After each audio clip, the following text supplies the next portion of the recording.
Éxodo capítulo 20 del versículo 9 al 11. Cabe mencionar que el día de reposo no es el día domingo. Cuarto mandamiento. 6 días trabajarás y harás toda tu obra, mas el séptimo día es reposo para Jehová tu Dios. No hagas en él obra alguna. Tú, ni tu hijo, ni tu hija, ni tu siervo, ni tu criada, ni tu bestia, ni tu extranjero que está dentro de tus puertas. Porque en 6 días hizo Jehová los cielos y la tierra, el mar y todas las cosas que en ellos hay. Y reposó en el séptimo día, por tanto Jehová bendijo el día de reposo y lo santificó. En el Evangelio de Marcos capítulo 2 versículo 27 dice, el día de reposo fue hecho a causa del hombre, esto lo dijo Jesús, y no el hombre por causa del día de reposo. Entonces ya hemos hecho referencia al mandamiento, el cuarto mandamiento. Entonces ahora a continuación vamos a pasar a Mateo capítulo 12 versículo 1 y 2.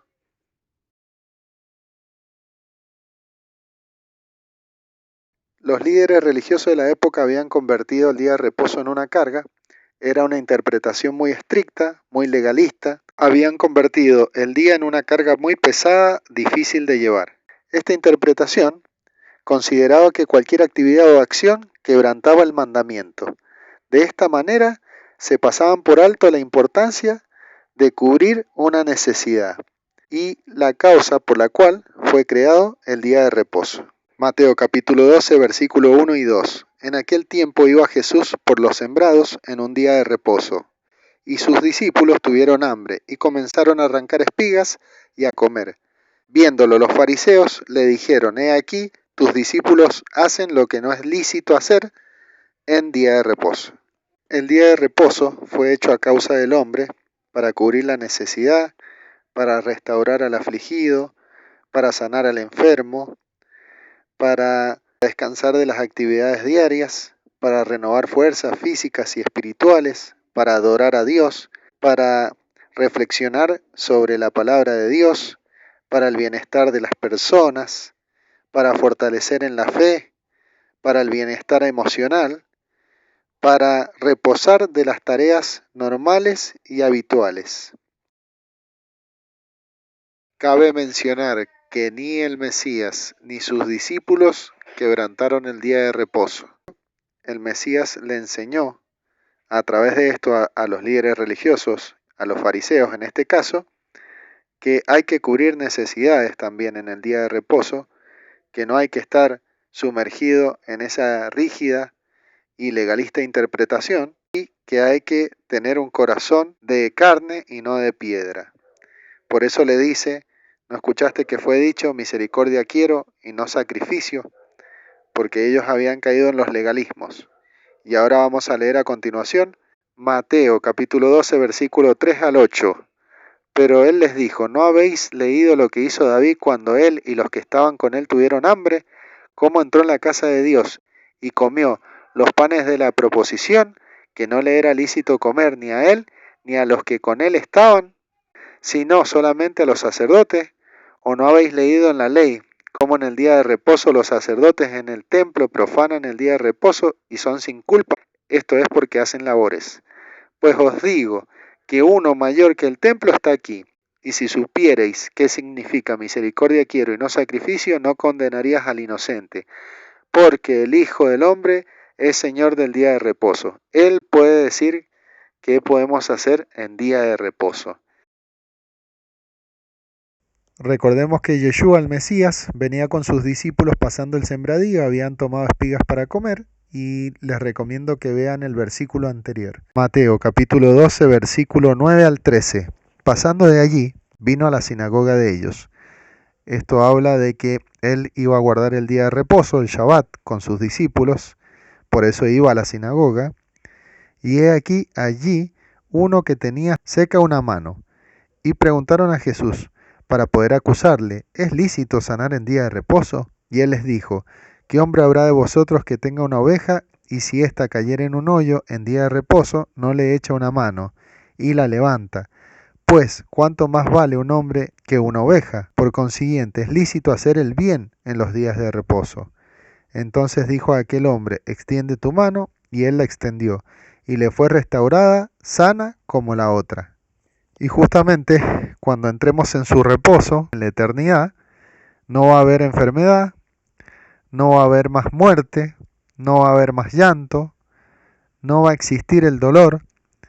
Esto es lo que está representando el Mesías en el día de reposo.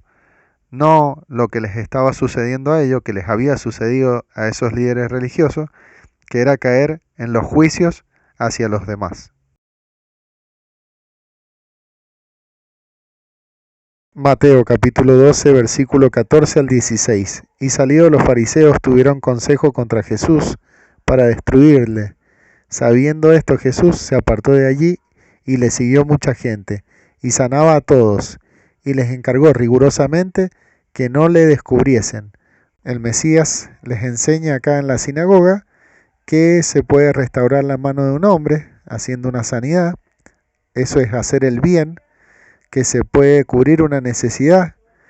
Cuando los discípulos tenían hambre se cubrió esa necesidad. Entonces, dando la interpretación correcta de los mandamientos, él contradice los mandamientos de hombre que habían inventado los hombres, las obras de la ley, a las que llama Pablo obras de la ley. Esos son las obras de los ancianos, las tradiciones de los hombres, las cuales el Mesías habló, y estos hombres, sabiendo ya que era el Mesías porque acaba de hacer un milagro, restauró una mano, sabiendo eso y todo, lo querían matar, sabiendo eso y todo, lo querían destruir. Y el Mesías le encargó rigurosamente justamente a la gente que le seguía, que no dijera todavía dónde estaban, dónde se encontraba él, porque debía seguir cumpliendo lo que Dios le había encomendado, hasta la mayor demostración de amor de Dios hacia la humanidad. Mateo capítulo 12 del versículo 17 al 21, para que se cumpliese lo dicho por el profeta Isaías cuando dijo: He aquí mi siervo, a quien he escogido, mi amado, en quien se agrada mi alma. Pondré mi espíritu sobre él, y a los gentiles anunciará juicio. No contenderá, no voceará, o sea, no andará a los gritos, ni nadie oirá en las calles su voz. La caña cascada no quebrará, y el pábilo que humea no apagará, hasta que saque a victoria el juicio, y en su nombre esperarán los gentiles. La expresión caña cascada se refiere a alguien que está débil, oprimido o herido, y que necesita cuidado y fortaleza. El pábilo que humea es una mecha que está a punto de apagarse, pero que no ha sido completamente extinguida. Esto habla de que la fe y la salvación se ha acercado por parte de Dios a fin de que no te extingas. Anunciar el juicio a los gentiles significa predicar la justicia divina a aquellos que no siguen la ley de Moisés. Recordemos que Dios sembró su semilla entre los gentiles, que las 10 tribus perdidas de la casa de Israel se gentilizaron y obviamente las tiene que volver a restaurar. Entonces traerá salvación a los gentiles, porque están las ovejas perdidas de la casa de Israel, ahí, los descendientes de Abraham. Mateo capítulo 12, versículos 22 y 23. Entonces fue traído a él un endemoniado ciego y mudo, y le sanó, de tal manera que el ciego y mudo veía y hablaba. Y toda la gente estaba atónita y decía: ¿será este el hijo de David? Y para aclarar, no todos los ciegos y mudos son endemoniados, este sí, porque la Biblia nos está demostrando, Dios a través de la Biblia nos está demostrando que este mundo espiritual existe, que así como Dios existe, el Mesías existe, existe el maligno y existe los que trabajan para el maligno, que son estos espíritus inmundos que ocupan el lugar dentro de las personas y causan en ciertas personas enfermedades físicas. Entonces él acá lo ve, lo sana y empieza a ver nuevamente el ciego y recupera el habla. Y toda la gente estaba atónita, o sea, toda la gente que le venía siguiendo, porque él viene predicando el Evangelio, las buenas nuevas, el buen mensaje, entregando fe, esperanza, acercando el reino de Dios a ellos y dando la interpretación correcta de los mandamientos. Entonces, ¿qué se empezaron a preguntar? ¿Será este el hijo de David? ¿Por qué? Porque la profecía dice que el descendiente de David que se siente en el trono de David reinará Israel eternamente. Acércate a Yeshua, a Jesús, él puede sanarte, Él puede librarte. Los fariseos, parte de los líderes religiosos de esa época, lo querían desacreditar, que estaban escuchando ya que el pueblo le estaba reconociendo, estaba viendo las señales que él hacía, que es lo que venía a ser el hijo de David. Ellos lo querían desacreditar, entonces dijeron una cosa terrible, la cual veremos a continuación.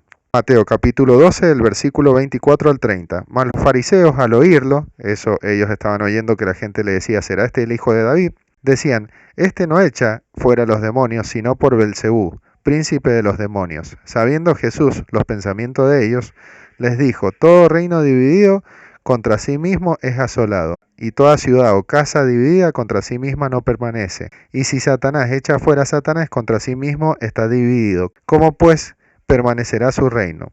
Y si yo echo fuera los demonios por Belcebú, ¿por quién echan vuestros hijos? Porque ellos también practicaban estas cosas. Por tanto, ellos serán vuestros jueces. Pero si yo por el Espíritu de Dios echo fuera a los demonios, ciertamente ha llegado a vosotros el reino de Dios. Porque ¿cómo puede alguno entrar en la casa del hombre fuerte y saquear sus bienes, si primero no le ata? Y entonces podrá saquear su casa. El que no es conmigo contra mí es, y el que conmigo no recoge desparrama. Y esto lo está diciendo en el ámbito de la salvación. ¿Por qué? Porque el que desparrama es el que se encarga de sacar el reino de los cielos que se ha acercado a las personas, y entonces las personas no pueden ingresar, entonces desparrama. Mateo capítulo 12, versículo 31, 32 y 33. Por tanto os digo, todo pecado y blasfemia será perdonado a los hombres, mas la blasfemia contra el Espíritu no le será perdonada. A cualquiera que dijere alguna palabra contra el Hijo del Hombre, le será perdonado, pero el que hable contra el Espíritu Santo no le será perdonado, ni en este siglo ni en el venidero. O haced el árbol bueno y su fruto bueno, o haced el árbol malo y su fruto malo, porque por los frutos se conoce el árbol. Y acá el Mesías les está diciendo a los que están diciendo que él echa por el príncipe de los demonios, a los demonios, les está diciendo que es una blasfemia, porque se están metiendo en contra del Espíritu de Dios, el Espíritu Santo, la brisa del Santo, la presencia del Santo, contra Dios mismo.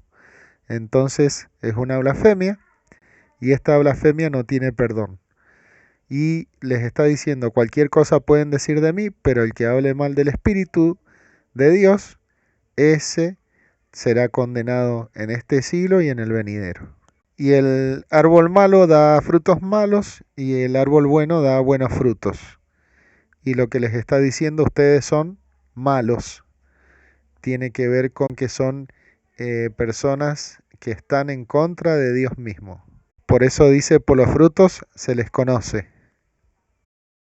Mateo, capítulo 12, versículo 34-37. Generación de víboras, ¿cómo os podéis hablar lo bueno siendo malos?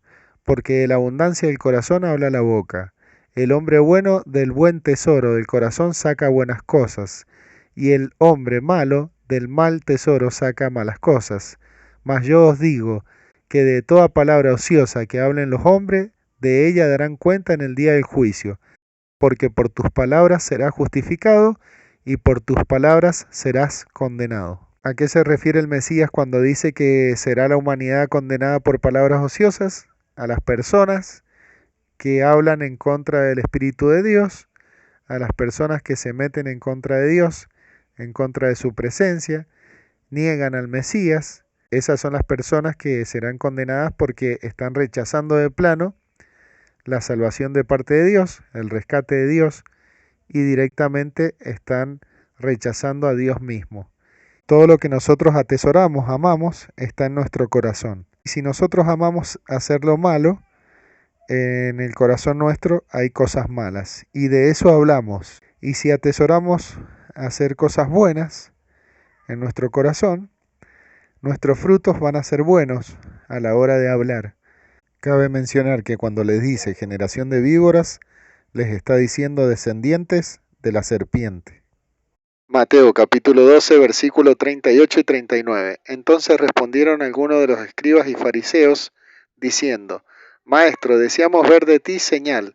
Él respondió y les dijo, la generación mala y adúltera demanda señal, pero señal no le será dada, sino la señal del profeta Jonás. ¿Por qué generación mala y adúltera? Porque estaban adulterando, ellos estaban engañando al pueblo diciendo que estaban reconociendo los mandamientos de Moisés, que estaban cumpliendo con la ley, y sin embargo estaban cumpliendo con leyes, normas y mandamientos y dogmas de hombres. Entonces estaban adulterando, estaban demandando señal, siendo que el Mesías había hecho muchas señales. Si estos fariseos y escribas no estuvieron cuando él hizo señales, por lo menos escucharon todo lo que el Mesías venía haciendo. Entonces son malos, no están recibiendo el rescate de Dios, no están recibiendo la salvación de Dios, saben que es el Mesías, el único que podía hacer todas esas señales que venía haciendo era el Mesías. Entonces Yeshua se los dice así: no recibirán señal, sino que solo la del profeta Jonás, la cual la hablaremos a continuación. Cabe mencionar que también les dice generación adúltera por el complot que había entre los líderes religiosos y los romanos. Mateo capítulo 12, versículo 40 y 41. Está hablando Yeshua, les está diciendo a los escribas y a los fariseos cuál es la señal que ellos van a poder ver nada más, y está hablando de su muerte y resurrección. Porque estuvo Jonás en el vientre del gran pez, esto puede haber sido una ballena, 3 días y 3 noches. Así estará el Hijo del Hombre en el corazón de la tierra 3 días y 3 noches.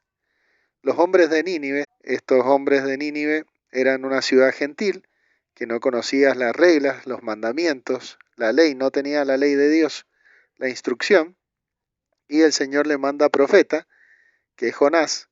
Entonces le dice: los hombres de Nínive se levantarán en juicio contra esta generación, o sea, contra ustedes, que son la generación mala y adúltera, y la condenarán, porque ellos se arrepintieron a la predicación de Jonás, o sea, fue el profeta, les habló lo que Dios le había enviado a decir y ellos se arrepintieron. Y estos tienen al Mesías ahí y no se arrepienten. Y he aquí, más que Jonás en este lugar. Una nación de hombres y mujeres alejada de Dios se arrepintieron al escuchar la predicación del profeta.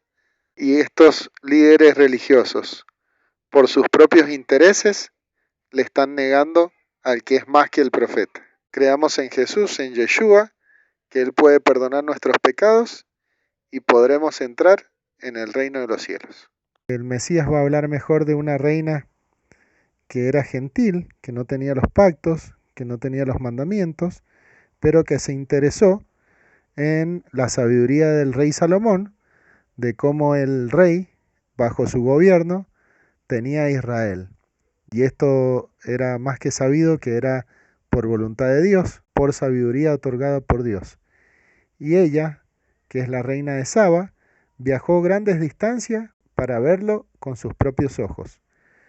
Entonces les dice a los líderes religiosos que esta mujer en el día del juicio se va a levantar contra esa generación, contra ellos, y los condenará, porque ella, no teniendo los pactos ni las promesas, valoró más a Dios y la sabiduría que Dios había puesto en Salomón, que ellos están valorando al mismo Mesías que está ahí con ellos presente, quien es más que todavía que el rey Salomón. Mateo capítulo 12 versículo 42. La reina del sur se levantará en juicio contra esta generación y la condenará, porque ella vino de los fines de la tierra para oír la sabiduría de Salomón, y he aquí más que Salomón en este lugar. Si puedes detectar la grandeza y la gloria del Mesías y su sabiduría, acéptale.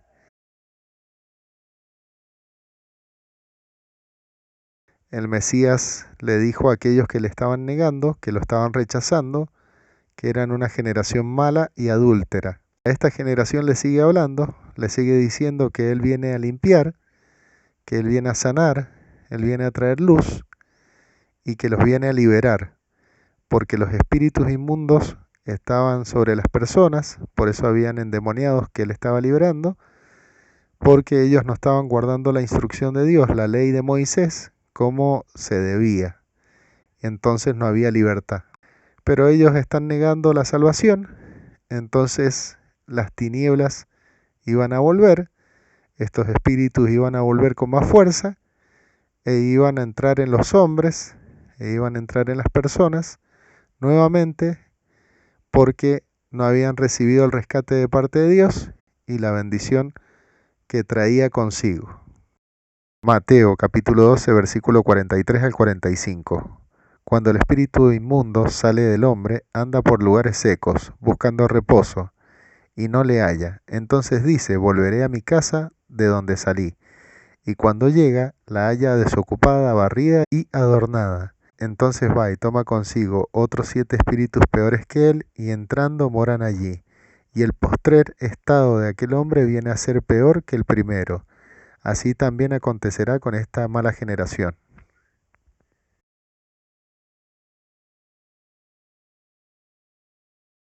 Mateo capítulo 12, versículo 46 al 50. Mientras él aún hablaba a la gente, he aquí su madre y sus hermanos estaban fuera. Aparece la madre de Yeshua, aparecen los hermanos de Yeshua, no son los primos, en el original no dice primos. Aparece su mamá, que se había enterado que obviamente corría riesgo su vida. Entonces venían a hablar con él. Y le querían hablar. Y le dijo uno, he aquí tu madre y tus hermanos están afuera, y te quieren hablar. Respondiendo él les decía esto. Dijo, ¿quién es mi madre y quiénes son mis hermanos? Y extendiendo su mano a sus discípulos, dijo, he aquí mi madre y mis hermanos, porque todo aquel que hace la voluntad de mi Padre, que está en los cielos, ese es mi hermano y mi hermana y mi madre. Y acá con esto se está cumpliendo lo que dice el Mesías, lo que le enseñó el Mesías a sus discípulos, que dijo en algún momento, cuando les da la instrucción, les dijo que había que amar más a Dios que a todos nuestros afectos. Entonces él está cumpliendo, está llevando el Evangelio. Sucede que las personas, obviamente, que estaban en contra de él, le querían destruir, él ya lo sabía, lo está viendo, lo está viviendo, y su madre no puede frenar, ni sus hermanos, lo que va a suceder. Definitivamente era que él sabía que debía entregar su vida por nosotros, para que nosotros, todos nosotros, pudiéramos obtener la libertad eterna.